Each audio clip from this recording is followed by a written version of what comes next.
صل على رسوله إن الله وملائكته يصلون على النبي يا أيها الذين آمنوا صلوا عليه وسلموا تسليما اللهم صل على سيدنا مولانا محمد وعلى آل مولانا محمد كما تحب وترضى وتصلي عليه. تو بات یہ چل رہی تھی کہ خطاب ہے ایمان والوں سے، اے ایمان والو اللہ سے ڈرو. پہلا مطالبہ. اب اللہ سے ڈرنے کا مطلب کیا؟ اللہ سے ڈر نہ پڑھو، کیا یہ ڈرنے کا مطلب؟ اللہ سے ڈرو، رمضان شریف کا مہینہ آ گیا، روزہ نہ رکھو. اللہ سے ڈرو، صاحب نصاب و زکات نہ دو. اللہ سے ڈرو، صاحب استطاعت ہو حج نہ کرو. اللہ سے ڈرو، شراب پیو. اللہ سے ڈرو، جوا کھیلو. اللہ سے ڈرو، تھیٹر اور سنیما دیکھو. اللہ سے ڈرو، ماں باپ کو ستاؤ، ان کی نافرمانی کرو. اللہ سے ڈرو، بیویوں پر ظلم کرو. اللہ سے ڈرو، پڑوسیوں کو اذیت پہنچاؤ. اللہ سے ڈرو، بچوں پر زیادتی کرو. کیا یہ ڈرنے کا مطلب؟ اللہ سے ڈرنے کا مطلب صرف یہ ہے، اللہ سے ڈرو. نماز کا وقت آیا، نماز پڑھو. سبحان اللہ. اللہ سے ڈرو، رمضان کا مہینہ آیا، روزہ رکھو. اللہ سے ڈرو، صاحب استطاعت ہو حج کرو. اللہ سے ڈرو، صاحب نصاب ہو زکات دو. اللہ سے ڈرو، چھوٹوں پر زیادتی مت کرو. اللہ سے ڈرو، بڑوں کا لحاظ کرو. اللہ سے ڈرو، ماں باپ کو نہ ستاؤ. اللہ سے ڈرو، بیویوں پر ظلم نہ کرو. اللہ سے ڈرو، شراب نہ پیو، جوا نہ کھیلو، برائیوں کے قریب نہ جاؤ. تو اللہ سے ڈرنے میں پورا اسلام آیا کہ نہیں؟ پورے اسلام کو کما حقہ قبول کر لو، یہ ہے اللہ سے ڈرنے کا مطلب. تقوی میں پورا اسلام آ گیا. تو ایمان والے تو آپ پہلے ہی تھے، اور جب آپ نے تقوی کی زندگی اختیار کر لی تو آپ عمل والے بھی ہو گئے. تو اب آپ یہ غور کیجئے کہ آپ ایمان والے تو پہلے ہی سے، اور پھر تقوی کی زندگی جنہوں نے اختیار کر لی وہ عمل صالح والے ہو گئے. تو اب ان دو چیزوں کے بعد کسی تیسری چیز کی ضرورت کیا؟ کسی تیسری چیز کی؟ دین و دنیا کی صلاح و فلاح کے لیے، دین و دنیا کی فیروز بختی کے لیے، مغفرت کے لیے، نجات کے لیے، جنت کی بہاروں کے لیے، جہنم سے چھٹکارے کے لیے، یہاں وہاں کی کامیابی کے لیے صرف ایمان و عمل کافی. والعصر ان الانسان لفی خسر الا الذین آمنوا وعملوا الصالحات. نیک عمل اور ایمان کافی. تو جب ساری چیزیں ایمان و عمل ہی سے مل سکتی ہیں، تو اور جب ہم ایمان و عمل والے ہو چکے تو ہمیں تیسری چیز کے مطالبے کی ضرورت کیا ہے؟ تیسری چیز کا عمل چاہیے. جنت کی بہاروں کے لیے ایمان و عمل چاہیے، جہنم سے چھٹکارے کے لیے ایمان و عمل چاہیے. اور صرف ایمان و عمل دین و دنیا کی صلاح و فلاح کے لیے، دین و دنیا کی کامیابی کے لیے کافی ہے. تو پھر یہ کیوں کہا جا رہا کہ کونوا مع الصادقین؟ پھر ہمیں سچوں کے ساتھ رہنے کی ضرورت کیا؟ جب ہم ایمان والے ہو گئے، جب ہم عمل والے ہو گئے، جب ہم تقوی والے ہو گئے، جب ہم پرہیزگار ہو گئے، تو ہمیں کسی سچے کی ضرورت ہی کیا ہے؟ ہم سے کیوں کہا جا رہا ہے؟ کس لیے ہم سچوں کے ساتھ ہو جائیں؟ مغفرت ہمیں ایمان و عمل سے مل رہی ہے، نجات ایمان و عمل سے مل رہی ہے، جنت کی بہاریں ایمان و عمل سے مل رہی ہیں، جہنم سے چھٹکارا ایمان و عمل سے. تو یہ سچوں کے پیچھے جانے کی ضرورت کیا؟ اسی چیز کا مختصر سا جواب دے کر کے میں رخصت ہو جاؤں گا. دیکھو یہ بات صحیح ہے کہ جنت کی بہاریں ایمان و عمل سے بچتی ہے، ملتی ہے، مغفرت ایمان و عمل سے ملتی ہے، اور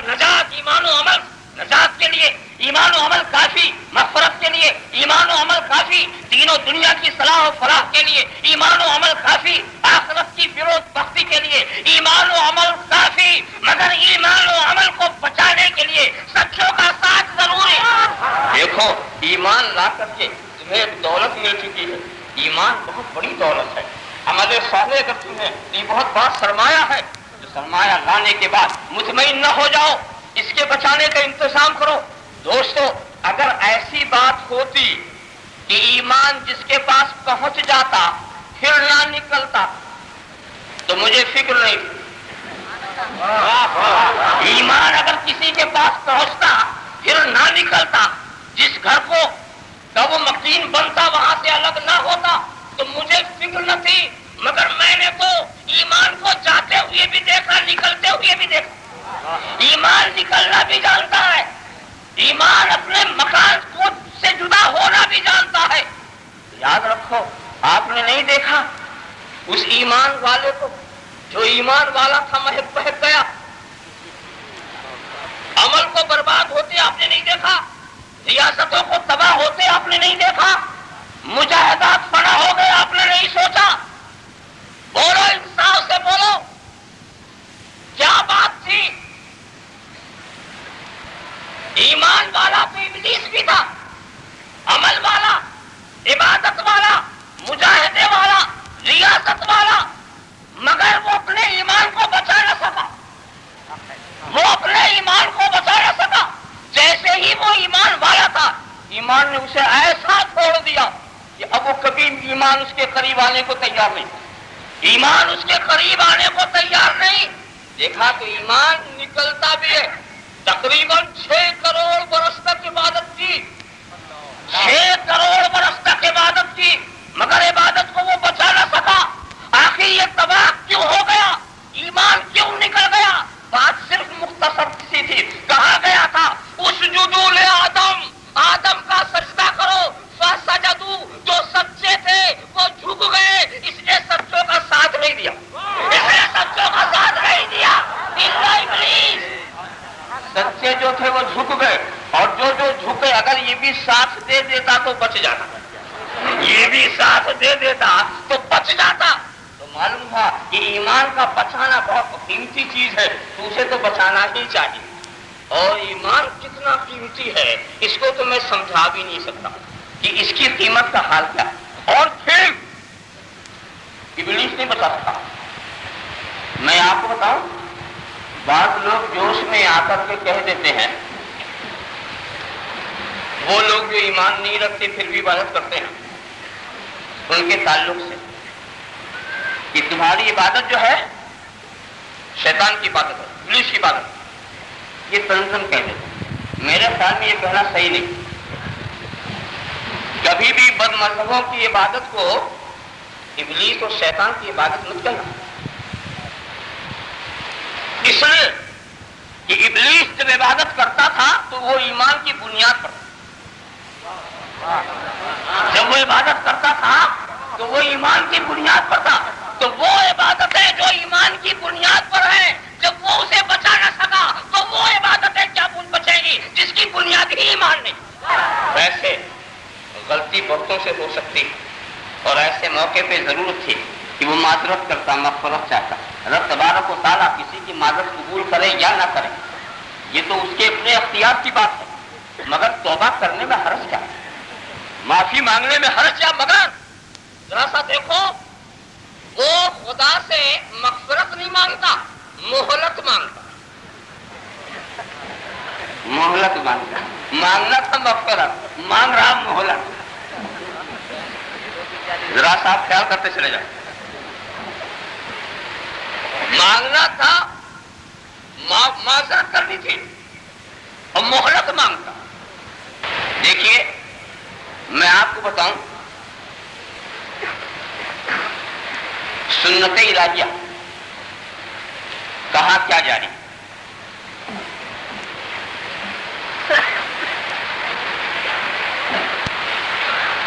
ایک ہے نبی کا دشمن اور ایک ہے نبی کا گستاخ۔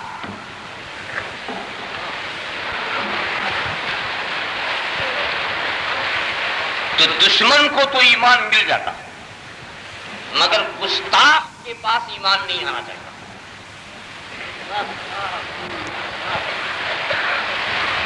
حضرت خالد ابن ولید ایمان لانے سے پہلے دشمن تھے، گستاخ نہیں تھے۔ حضرت ابو سفیان دشمن تھے، گستاخ نہیں۔ حضرت اکرمہ دشمن تھے، گستاخ نہیں۔ حضرت عمرو بن العاص دشمن تھے، گستاخ نہیں تھے، مگر ابو جہل گستاخ تھا، عتبہ و شیبہ گستاخ تھا، عقبہ ابن ابی معیط گستاخ تھا، ولید ابن مغیرہ گستاخ تھا۔ تو جو گستاخ تھے وہ اپنے قوم کے سردار ہونے کے باوجود ایمان سے مشرف نہ ہو سکے، مگر جو دشمن تھے وہ ایمان لے آئے۔ کیوں؟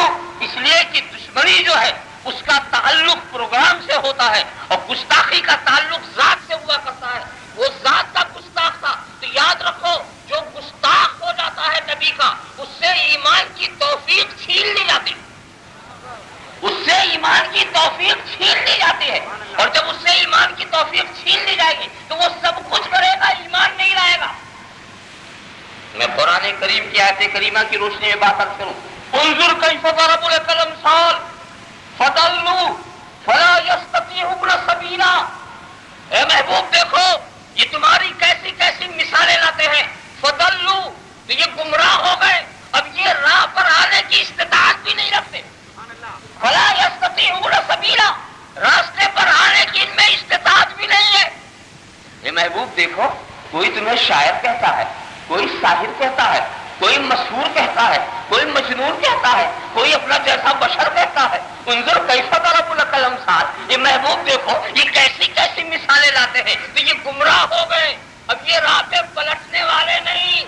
تو دوستو باوجود ریاضت و مجاہدے کے، باوجود علم و عمل کے، شیطان اس لیے پھر نہیں سکا کہ اس نے نبی کی گستاخی کی، نبی کی گستاخی کی تھی، نبی کی توہین کی تھی، نبی کو اپنے سے کمتر سمجھا تھا، انا خیر منہ کا لفظ استعمال کیا تھا۔ تو گستاخ کو کبھی ایمان کی توفیق نہیں ملتی۔ اب اگر آپ کہیں سنیں کہ کچھ علم والے بہک گئے، عمل والے بہک گئے، عبادت والے بہک گئے، ریاضت والے بہک گئے، بخاری مسلم پڑھانے والے بہک گئے، لمبی لمبی شرحیں لکھنے والے بہک گئے، تفسیر و ترجمہ کرنے والے بہک گئے، تو کبھی آپ یہ نہ کہیے گا کہ علم والا کیسے بہکے گا، عبادت والا کیسے بہکے گا، عمل والا کیسے بہکے گا۔ اور اگر آپ نے ایسا کہا تو ایسا نہ ہو کہ شیطان خود ہی آ کے جواب دے دے کہ جیسے میں بہکا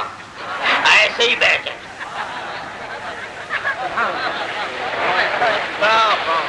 دیکھا تو معلوم ہوا ایمان بہت قیمتی چیز ہے۔ دیکھو اس کی قیمت کا اندازہ یہ لگاؤ، جب ساری دنیا تمہیں چھوڑ دے گی ایمان نہیں چھوڑے گا۔ قبر میں کوئی نہیں جائے گا، مگر تمہارے پاس اگر ایمان ہے تو وہ ایمان جائے گا۔ اور یہ جو اعمال آپ کرتے ہیں یہ تو دارالعمل میں رہ جاتے ہیں، قبر میں یہ نماز روزہ حج زکات اس کا ثمرہ، اس کا نتیجہ، اس کا ثواب جاتا، مگر عمل تو دارالعمل کی چیز ہے، وہاں یہ سب چیزیں نہیں ہیں، مگر ایمان ساتھ جائے گا۔ جہاں جہاں جاؤ گے ایمان کبھی نہیں چھوڑے گا تمہیں۔ اگر تم نے ایمان کو نہیں چھوڑا تو ایمان ہر مشکل وقت تمہارے ساتھ ہوگا۔ ارے میں انتہا کی بات عرض کر دیتا ہوں، اگر کوئی ایمان والا شامت اعمال کی بنیاد پر جہنم میں ڈالا گیا تو ایمان وہاں بھی جائے گا، وہاں بھی ایمان اس کو نہیں چھوڑے گا۔ اب اگر تم نے ایمان سے پوچھا کہ تو جنت کا پھول ہے، تو جہنم میں کیوں جا رہا ہے اس کے ساتھ، کہا اگر میں نہیں جاؤں گا تو اس کے بچنے کا بہانہ کیا ہوگا، اس نے مجھے جب نہیں چھوڑا تو میں اسے بھی نہیں چھوڑوں گا۔ ذرا ساتھ خیال کرو کس قدر اہم چیز ہے ایمان، کس قدر قیمتی چیز ہے یہ ایمان۔ اس لیے وہ لوگ نادان نہیں تھے جنہوں نے خاندان کو چھوڑ دیا، ایمان نہیں چھوڑا، وطن چھوڑ دیا، ایمان نہیں چھوڑا، بھائیوں کو چھوڑ دیا، ایمان نہیں چھوڑا۔ وہ لوگ نادان نہیں تھے جو 313 نفوس قدسیہ والے جو غزوہ بدر کے موقع پر تلوار کھینچے ہوئے ہیں، اور سامنے کون لوگ ہیں؟ یہ مشرکین عجم نہیں ہے، یہ عیسائی نہیں ہے، یہ یہودی نہیں ہے، بلکہ مقابلہ ہاشمی کا ہاشمی سے ہے، مطلبی کا مطلبی سے ہے، قریشی کا قریشی سے ہے، ماموں کے مقابلے میں بھانجا ہے، چچا کے مقابلے میں بھتیجا ہے، باپ کے مقابلے میں بیٹا ہے، اور 313 نفوس قدسیہ نے تلوار کھینچ کر کے بتا دیا، اے اللہ کے رسول، آپ کا رشتہ مضبوط کرنے کے لیے ہم ہر رشتہ کاٹنے کو تیار ہیں، ہم ہر رشتہ کاٹنے کو تیار ہیں۔ ایمان بہت، لہذا اس کی حفاظت کا انتظام بھی ہونا چاہیے، اور ایمان و عمل کی حفاظت ہوتی ہے، ایمان و عمل کی حفاظت ہوتی ہے۔ کونوا مع الصادقین، سچوں کے ساتھ ہو جاؤ۔ سچوں کے ساتھ ہونے کی اہمیت پر ذرا سا توجہ میں دلاؤں۔ بولو، یہ غوث جیلانی، یہ غوث زمانہ، یہ امام زمانہ شیخ عبد القادر جیلانی رضی اللہ تعالی عنہ، حضرت امام حسن عسکری کے زمانے کے بعد حضرت امام مہدی کے زمانے تک یہ سارا زمانہ غوث اعظم کا زمانہ، تو یہ امام زمانہ، کیا ان کے پاس علم کی کمی، کیا عمل کی کمی، کیا تقوی کی کمی، کیا پرہیزگاری کی کمی؟ برج اعظمی جن کی ریاست پر شاہد ہے، یہ ریاستوں کا اگر پوچھ رہا ہے تو برج اعظمی سے پوچھو، ذرا سا دیکھو کیا مقام ہے غوث جیلانی کا کہ خود ہی مقام تحدیث نعمت پر جب وہ فائز ہوتے ہیں تو زبان سے یہ کلمات نکلتے ہیں، بلاد اللہ ملکی تحت حکمی، اللہ کے سارے شہر یہ میرا ملک ہے اور میرے حکم کے ماتحت ہے، فحکمی نافذ فی کل حالی، میرا حکم ہر حال میں نافذ ہے، وما منہا شہور اور دہور تمر و تنخزی اللہ تعالی، اور کوئی مہینہ کوئی سال ایسا نہیں ہے جو میری بارگاہ میں حاضری دیے بغیر آگے بڑھ جائے۔ راستہ دیکھو، نظر کو الہ بلاد اللہ جمع کا فرض علی حکم اتصالی، میں اللہ کے تمام شہروں کو ایسے ہی دیکھتا ہوں جیسے ہتھیلی پہ رائی کا دانہ ہو۔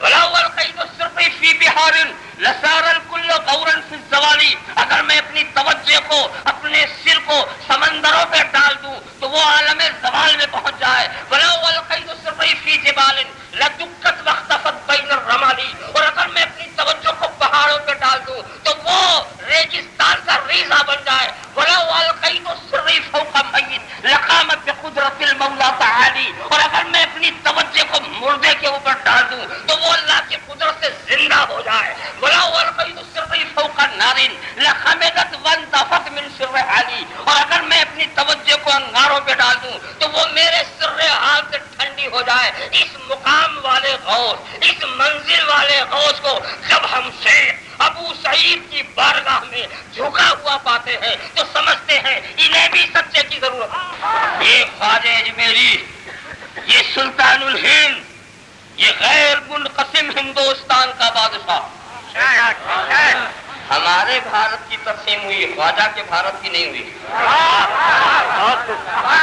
غیر منقسم ہندوستان کا بادشاہ، بولو عطائے رسول، کیا علم کی کمی، کیا تقوی کی کمی، کیا ریاست کی کمی؟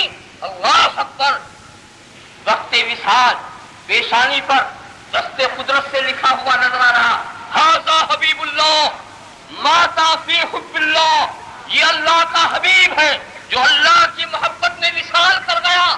ھذا حبیب اللہ، یاد رکھو گروہ انبیاء میں حبیب اللہ خطاب ہے رسول عربی کا، اور گروہ اولیاء میں حبیب اللہ خطاب ہے خواجہ اجمیری کا۔ آپ خیال کرتے چلے جاؤ، بولو کس چیز کی کمی ہے ان کے پاس؟ مگر ایسے خواجہ خواجگار، ایسے قطب الارشاد، ایسے غوث زمانہ کو ہم شیخ عثمان ہارونی کی بارگاہ میں جب دو زانو بیٹھا ہوا دیکھتے ہیں تو سوچتے ہیں انہیں بھی سچے کی ضرورت ہے، انہیں بھی سچے کی ضرورت ہے۔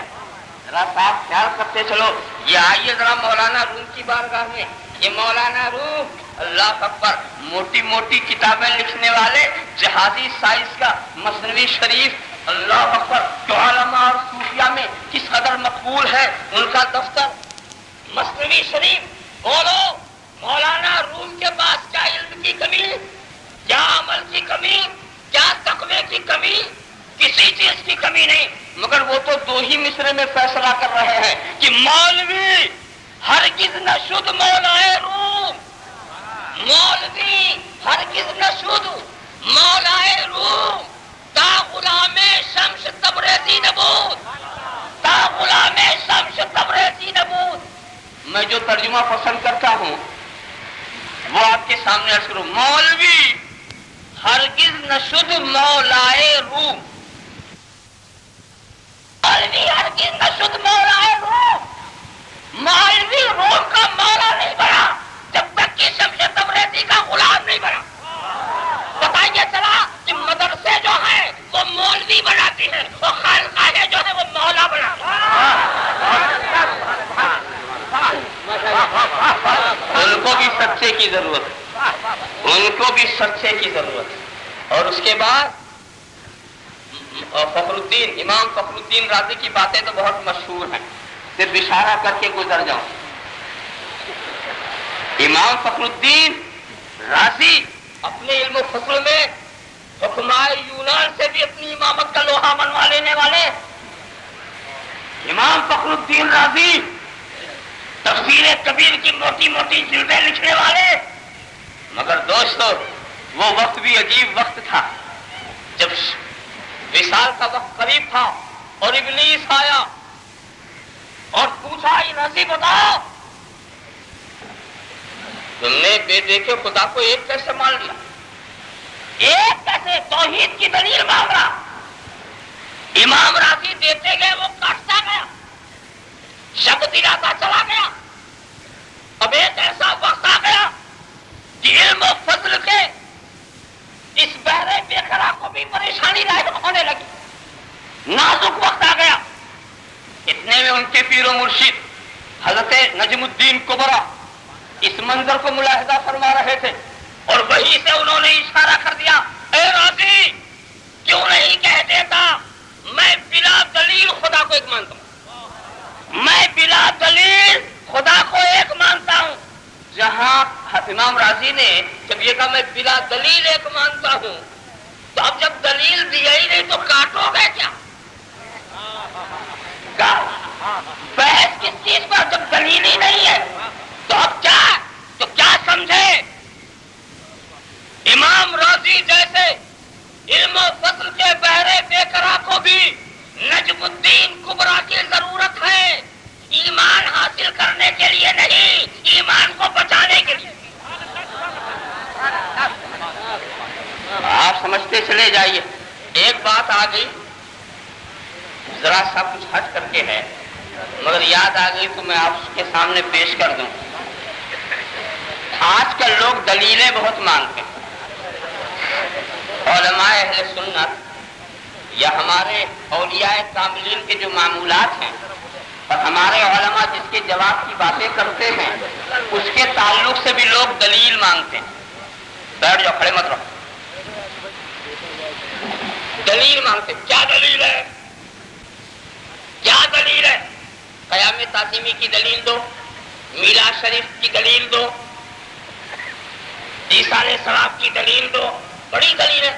اچھا، دلیل مانگتے وقت اس بات کی احتیاط رکھتے ہیں کہ مفتی غلام مصطفیٰ سے نہیں مانگتے، مفتی عبد الجلیل سے نہیں مانگتے، وہ تلاش کرتے ہیں کہ کوئی تانگے والا ملے تو مانگے، کوئی رکشے والا ہو۔ مانگنے میں احتیاط ہے۔ یہ احتیاط اس لیے کہیں ہم تو مانگنے چلے تھے، ہم ہی کو ماننا نہ پڑ جائے، ہم تو منوانے چلے تھے، ہی کو مت پڑ جائے۔ تو اپنے عوام کے لیے میرے پاس ایک نسخہ ہے، دلائل تو علماء دیں گے ہی، مگر اپنے عوام کے لیے ایک نسخہ ہے کہ جب وہ معمولات، وہ عقائد، وہ نظریات جو ہمارے اہل سنت والجماعت کے مسلک والوں میں رائج ہے اور علماء کی جسے تائید حاصل ہے، اس کے کسی بھی حصے پر اگر کوئی یہ کہے دلیل دو تو کہہ دو کہ علماء اور اولیاء سے جو چیز ثابت ہو گئی اس کو ہم بلا دلیل مانتے ہیں، ہم اس کو بلا دلیل مانتے ہیں، بلا دلیل۔ اور جب تم یہ کہو گے کہ ہم بلا دلیل اسے مانگتے تو کاٹے گا کیا؟ ارے ابلیس بھی ہوگا تو چلا جائے گا۔ بہرحال میں یہ بتا رہا تھا کہ ایمان کو بچانے کے لیے سچوں کا ساتھ، کونوا مع الصادقین، سچوں کے ساتھ ہو جاؤ۔ اس قدر اہتمام بڑھتا جا رہا ہے۔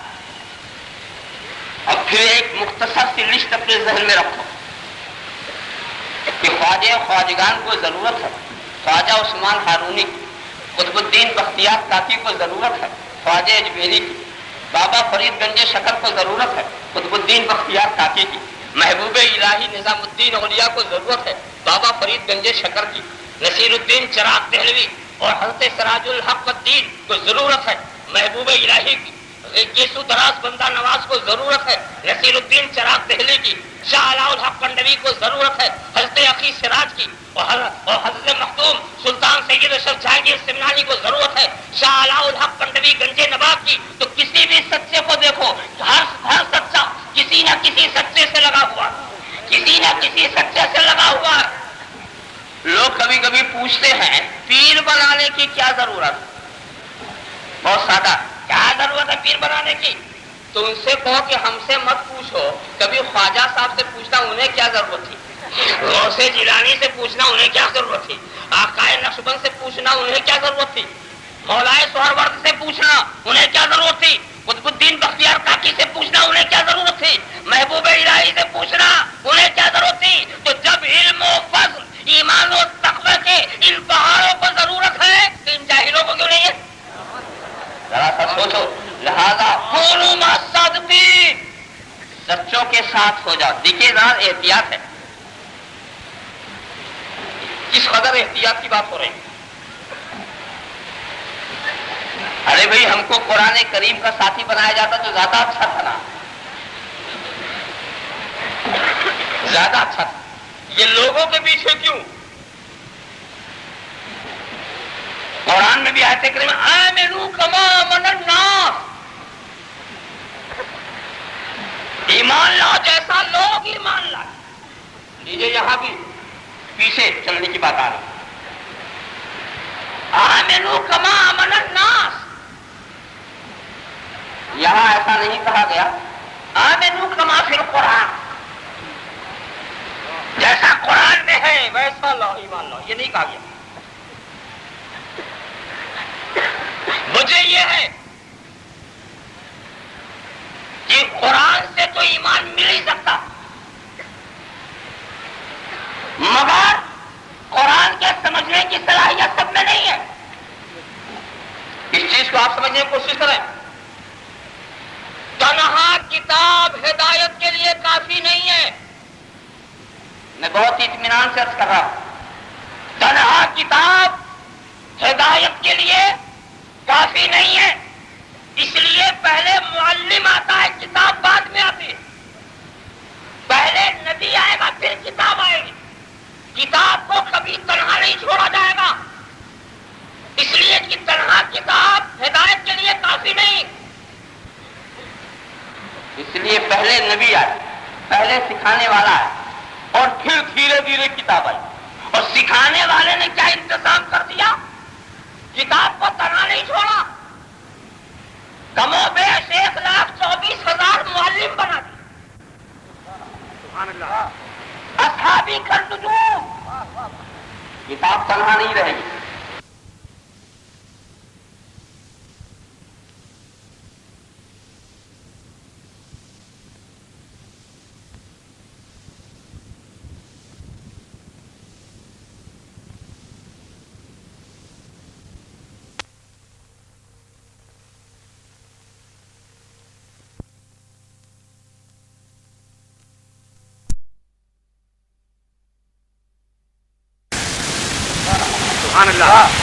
اصحابی کا نجوم، کتاب تنہا نہیں رہے گی، تنہا کتاب سے تمہیں کچھ نہ مل سکے گا۔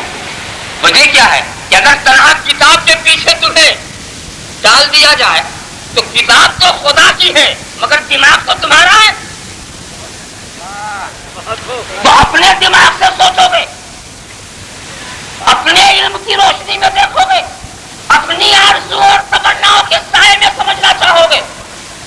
تم کتاب کو نہیں سمجھ سکتے. وہ لطیفہ آ جائے گا کہ سامنے آئے گی آپ کے سامنے اقیم الصلاۃ، ایک آیت آ گئی اقیم الصلاۃ، صلاۃ قائم کرو کما حقہ. اب آپ نے اٹھا کر کے سوچا کہ لاؤ قاموس دیکھیں کہ صلاۃ کے معنی کیا ہے.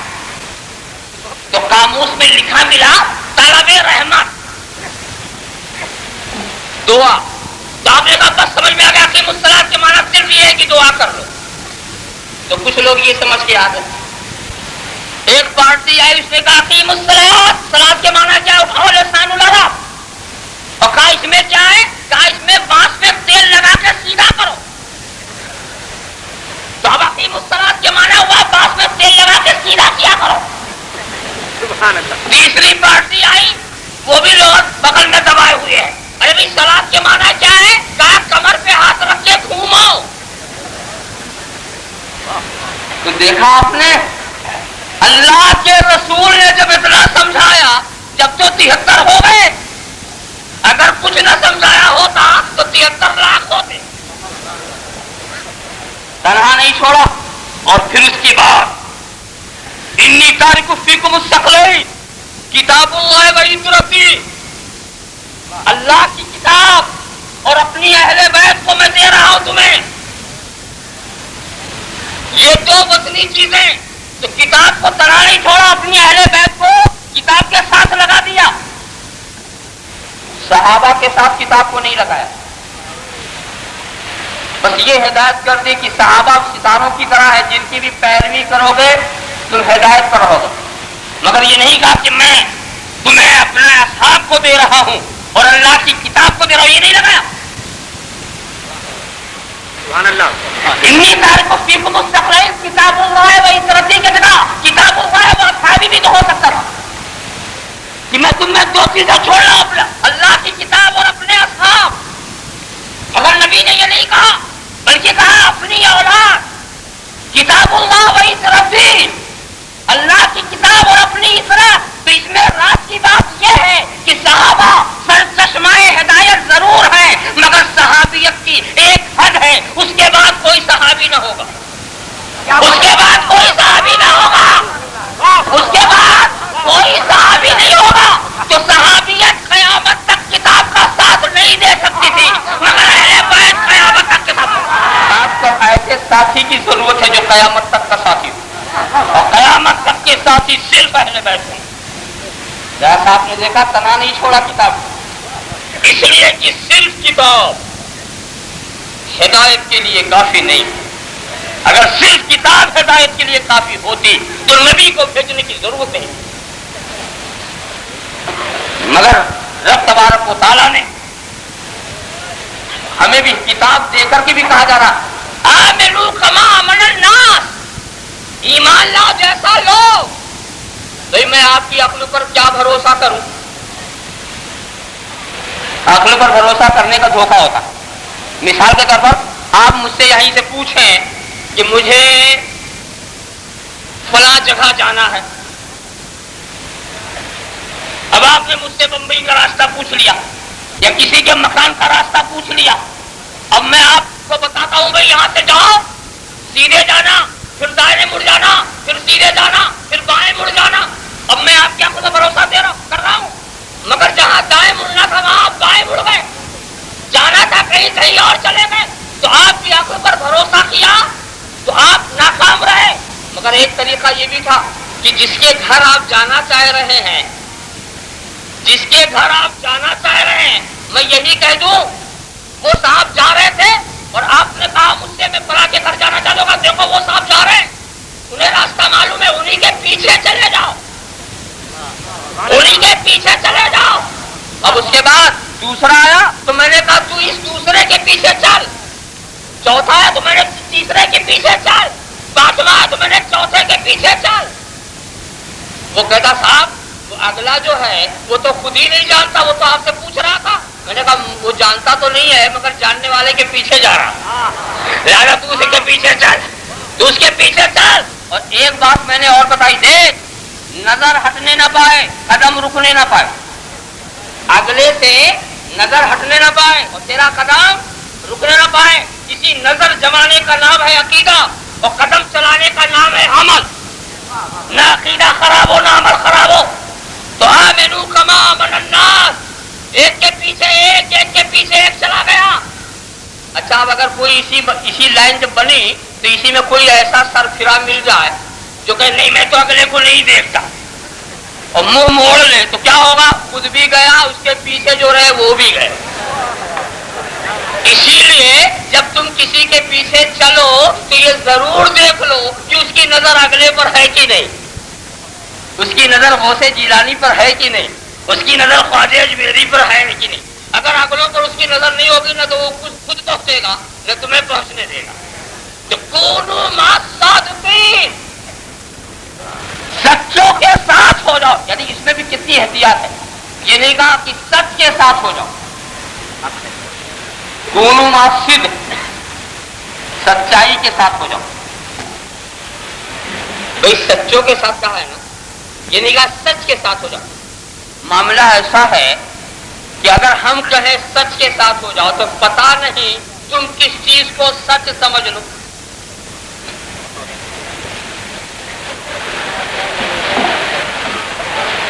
اور دوسری بات بتاؤں, بعض لوگ کی باتیں سچی ہوتی مگر بولنے والا جھوٹا ہوتا. بعض ایسے کلمہ پڑھنے والے رسول کی بارگاہ میں آئے کہ ان کا کلمہ تو سچ تھا مگر کلمہ پڑھنے والے جھوٹے تھے. قرآن کلمے کی سچائی کی بھی بات کر رہا اور پڑھنے والوں کو جھوٹا بھی قرار دے رہا. دیکھا آپ نے تو کتنے ایسے ہوتے ہیں کہ وہ پر کلمہ تو سچ ہے مگر کلمہ پڑھنے والا جھوٹا ہے. نماز تو سچ ہے مگر بعض نمازی جھوٹے ہیں. حج تو بڑی اچھی چیز ہے, سچ ہے مگر کتنے حاجی ہیں جو جھوٹے ہیں. اب تو حاجیوں نے اپنی حالت ایسی بدل لی ہے کہ لوگوں نے لطیفے گھڑنے شروع کر دیے. لطیفے گھڑنے شروع کر دیے. بڑے شرم کی بات اور افسوس کی بات, کسی نے ایک لطیفہ سنایا کہ ایسا کردار کے طور پر حاجیوں کا وہاں جاتے ہیں نا تو حرم شریف میں وقت کم گزرتا اور مارکیٹ میں زیادہ, اور اس کے بعد کھانے پینے کے معاملے میں بڑے حساس وہاں ہو جاتے ہیں. بہرحال جیسا پیسہ حج کر کے آتے ہو, کیا ارادہ ہے, ہر شخص اپنے ارادے کو خوب جانتا ہے. مگر اتنا خراب ہو گیا ہے کہ وہاں سے سامان لے کے آتے ہو تو پھر یہاں چھپانا چاہتے. ارے بھائی جب لائے تھے تو کھول کے دکھا دو. یعنی آتے ہی ہندوستان میں جھوٹ شروع. تازہ حج کر کے آئے تو جھوٹ بھی بہت تازہ آتے ہی جھوٹ شروع. ذرا صاف خیال کریں. افسوس کی بات ہے, کسی نے ایک لطیفہ سنایا کہ ایک نابینا بھکاری اپنی کشکول لیے بیٹھا ہوا تھا. اس میں کچھ پیسے پڑے ہوئے تھے تو ایک صاحب ادھر سے گزرے پیسہ اٹھانے لگے. وہ اندھا چلانے لگا, ارے حاجی صاحب ایسا مت کیجیے, ارے حاجی صاحب ایسا مت کیجیے. ارے اتفاق سے وہ حاجی ہی تھے. اب انہیں بڑا تعجب کی یہ اندھا یہ کیسے جان گیا کہ میں حاجی ہوں. تو بولا تجھے یہ کیسے پتا چلا کہ میں حاجی ہوں. کہا یہ کام حاجی کے سوا کرے گا کون.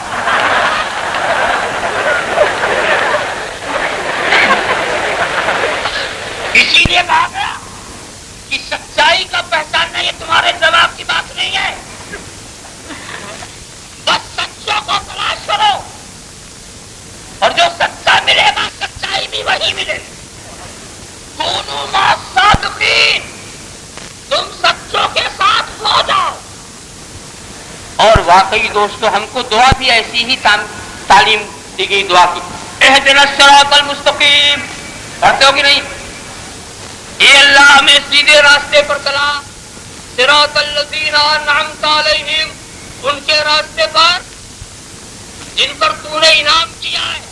یہی تو دعا کرتے ہو, نماز میں پڑھتے ہو کہ نہیں؟ ہر رکعت میں ایک بار تو کہتے ہی ہو اہدنا الصراط المستقیم صراط الذین انعمت علیہم, ان کے راستے پر جن پر تو نے انعام کیا. اور انعام کس پر کیا؟ من النبیین والصدیقین والشہداء والصالحین.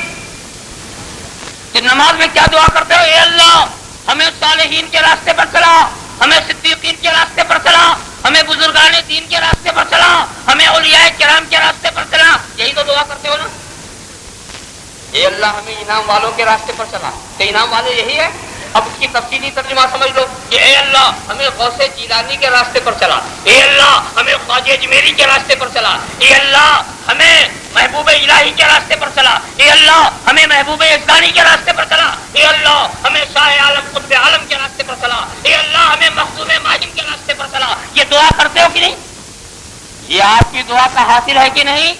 مجھے تعجب یہ ہے کہ خدا کی بارگاہ میں تو یہ کہتے ہو کہ ہمیں بزرگوں کے راستے پر چلا، اور جب خدا کی بارگاہ سے ہٹتے ہیں تو کہتے ہیں بزرگوں کو نہ دیکھو، ان کا راستہ مت دیکھو، اس راستے پر مت چلو. ارے بھائی تو چلے یا نہ چلے تو جانے، مگر خدا کی بارگاہ میں تو جھوٹ بول کے کیوں آتا؟ جب تجھے چلنا نہیں تو دعا کیوں مانگتا؟ اللہم صلی علی سیدنا مولانا محمد وعلی سیدنا مولانا محمد کما تحب و ترضى بان تصلی علیہ.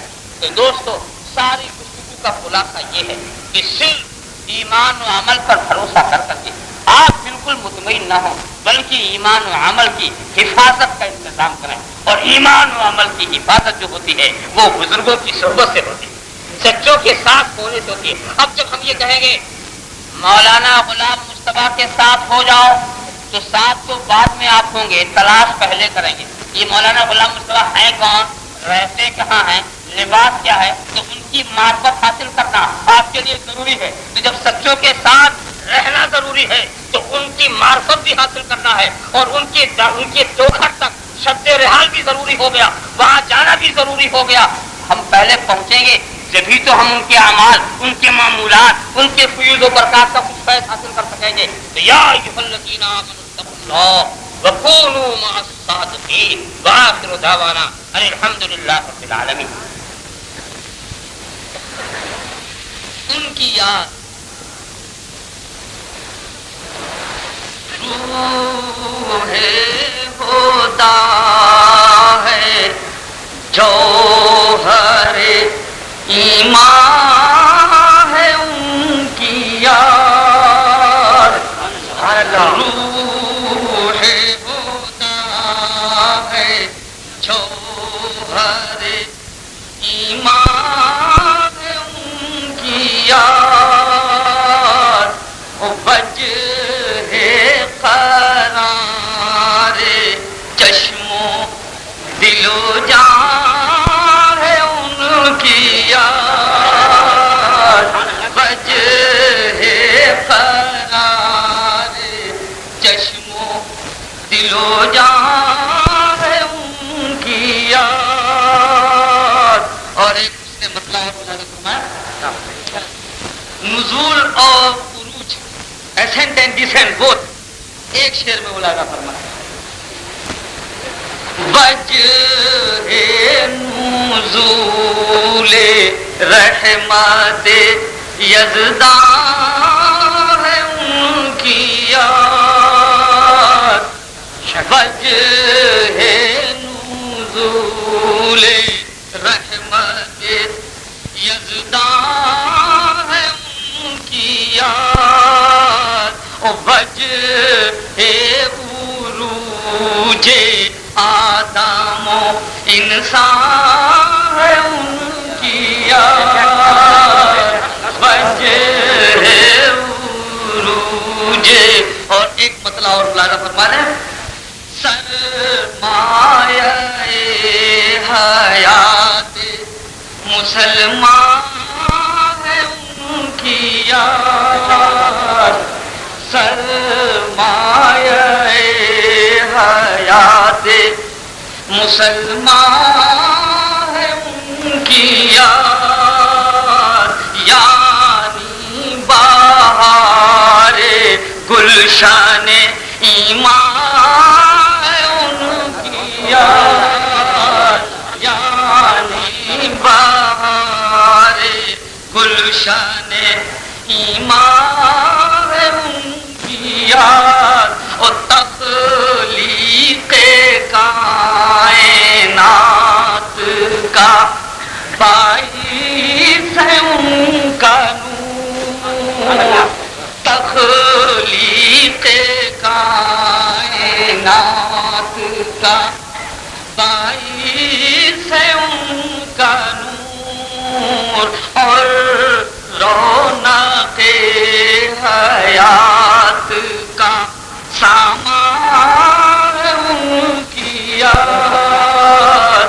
اور ایک عجیب و غریب شعر ہوا ہے، ملاحظہ فرمائیں، پرواز کر رہا ہوں سر عرش کی دیگر،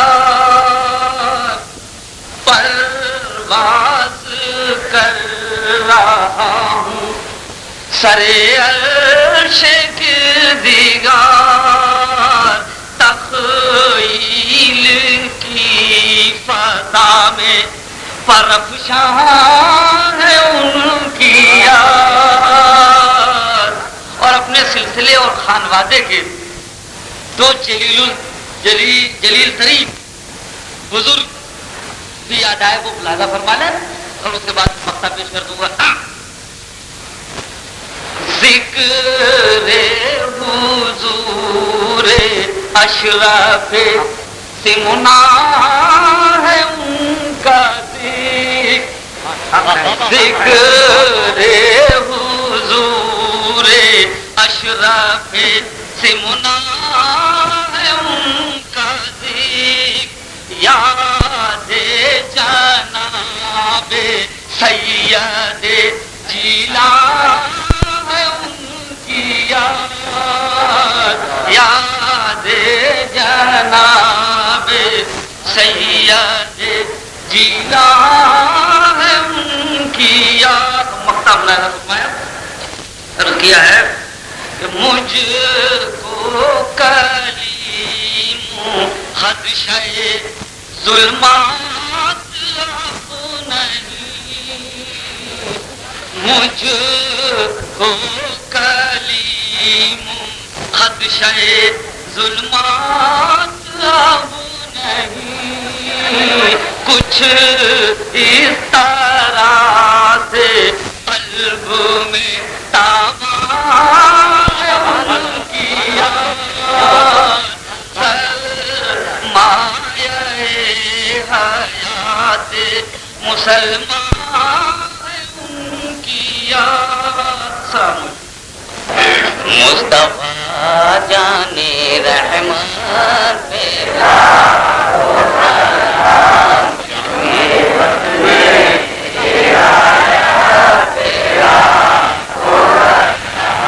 پتلی پتلی گلے قدس کی پتیاں، پتلی پتلی گلے قدس کی پتیاں، ان لبوں کی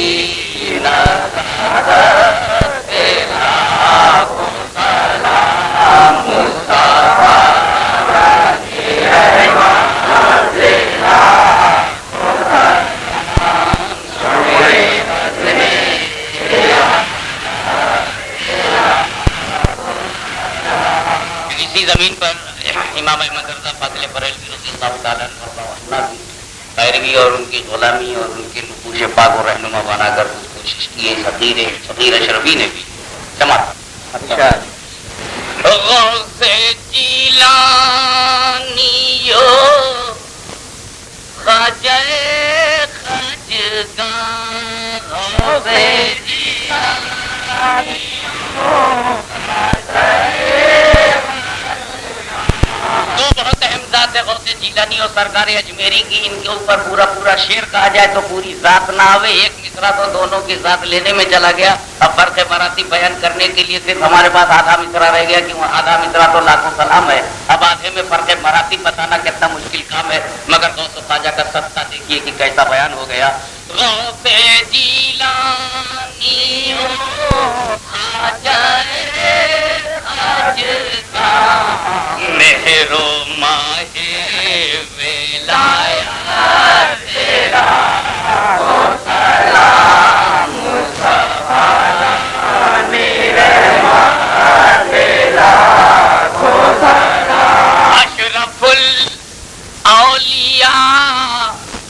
عارف کبریا اشراف الاولیاء عارف کبریا تاریخ بادشاہ تیرا کون سلام مصطفیٰ تیرا کون سلام شمع بز میں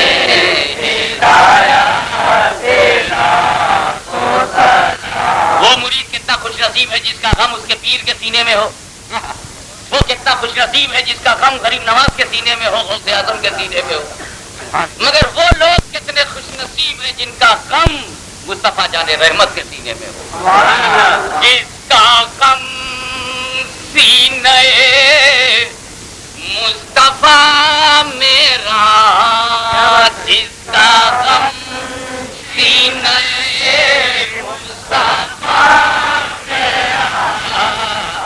ہاشمی ایسی امت پہلا کو سلام مصطفیٰ جانی رحمت پہلا کو سلام شمع وزن ہدایت تیرا کو سلام یا نبی سلام علیکہ یا رسول سلام علیکہ یا حبیب سلام علیکہ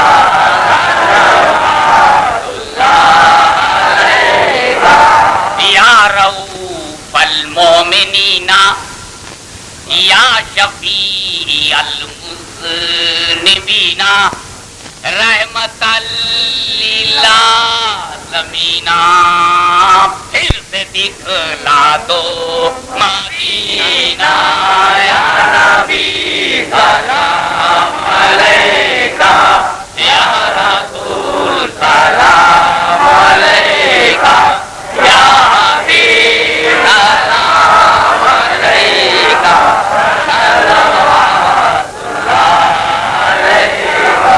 کوئی نیکی بنائی عمر کھیلوں میں کمائی اب ستاتی ہے جدائی یا رسول اللہ دعائی یا نبی سلام علیکہ یا رسول سلام علیکہ یا حبیب سلام علیکہ صلوات اللہ علیکہ الصلاۃ والسلام علیکہ یا رسول اللہ الصلاۃ والسلام علیکہ یا نبی اللہ الصلاۃ والسلام علیکہ یا حبیب اللہ وعلی آلکہ و صحابکہ وبارک وسلم. جیلانی میاں آپ بھی آ جائیے کچھ فرنٹ پر دعا ہی صحیح لیجیے خرچی کرو دوری کیسی رضا کیسی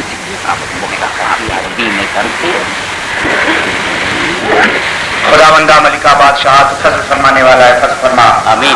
کرم فرمانے والا ہے کرم فرما, آمین. رب العالمین تیرے حبیب کے اس مجلس میں جو لوگ شریک ہوئے ہیں شرکت کو قبول فرما. مولا جن لوگوں نے تیرے حبیب کے گیت گائے ہیں گیت کو قبول فرما. اے مولا ہماری دنیا کو سنوار دے, آخرت کو سنوار دے.